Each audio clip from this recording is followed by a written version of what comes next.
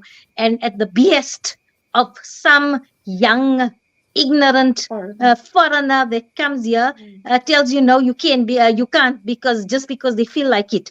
So, but I see the patience, I see the perseverance. They go about their. We were crushed inside when we see this, how they're being humiliated.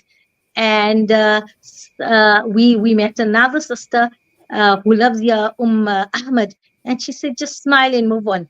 Just smile and move on. Don't take it to heart. Don't take it to heart.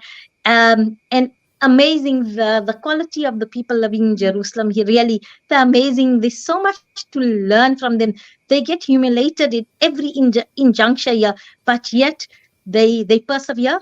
They soldier on because they see the biggest picture that, alhamdulillah, they are the defenders and we are the support base. We are the support reinforcements. So basically, we are the reinforcements and they are the defenders and protectors of Al-Aqsa. And also, please, everybody know, Al-Aqsa is the entire precinct. So it's not just Masjid Aqsa or Dome of the Rock or one area. The entire area that's enclosed in the walls, that is Al-Aqsa. A beautiful picture there of Al-Aqsa, and that is the dome. This is where actually inside the Dome of the Rock, where's the first Qibla, and this is actually where everybody used to pray Salah. You're facing this direction at the rock that sits below this beautiful, majestic dome. So it's a special Eid. It's a Eid. We would like to wish everybody taqabbal minna wa taqabbal minkum, to everybody back home in South Africa and all over the world. May we have a Eid that is going to unite us and strengthen the Ummah in these challenging times. But through centuries, we've seen, alhamdulillah, with our kalima, with our du'as, with our belief, and with our Ikhwani Muslim belief system, we will prevail. Inshallah, we will be prevail, and Masjid Aqsa, inshallah, will always be in the hands of the Muslim, and for generations to come, people will come. So please, make dua that Allah open up everybody's way to come and visit your 1 millimeter piece of real estate in this blessed land, the city of the Anbiya alayhi salam. I'll leave the final parting words with my sister Ujma. No, I mean, my only ask is please make dua for our brothers and sisters in Gaza. Please make dua for our brothers and sisters in Palestine. And please make dua for the Ummah to come together and unite. So, because this is our biggest test. I believe that this is our biggest test. And that's my only ask, I think. And Eid Mubarak to everybody at Salaamedia, and Eid Mubarak to everybody in South Africa. I'm really pleased to have met Sister Mariam. I'm really pleased to be here, and I wish everybody could come. And I think, please do not worry. You know, everybody worries about coming here. Please do not worry. This is my second visit in less than 6 months. You know, once you come here, you know, there's a bit of difficulty coming here just around coordinations. But once you're here, once you step into the Al-Aqsa compound, alhamdulillah. It was all worth it. Alhamdulillah, alhamdulillah, alhamdulillah. You know, it is all worth it. All of that just goes away. Absolutely. The time you spend at the border, the time they question you, the anxiety, the du'as. Nothing matters. In fact, all those du'as bring you closer to Allah, because I think from the time you know you're going, you pray, Allah take you safely, Allah take you safely, Allah make you successful, because at the end of the day, it's no person at the Israeli immigration or the IDF or anybody that's going to stop you, because Allah is in the control, and we truly believe la hawla wa la quwwata illa billahi al-aliyyil azim. There's no power, it might besides Allah.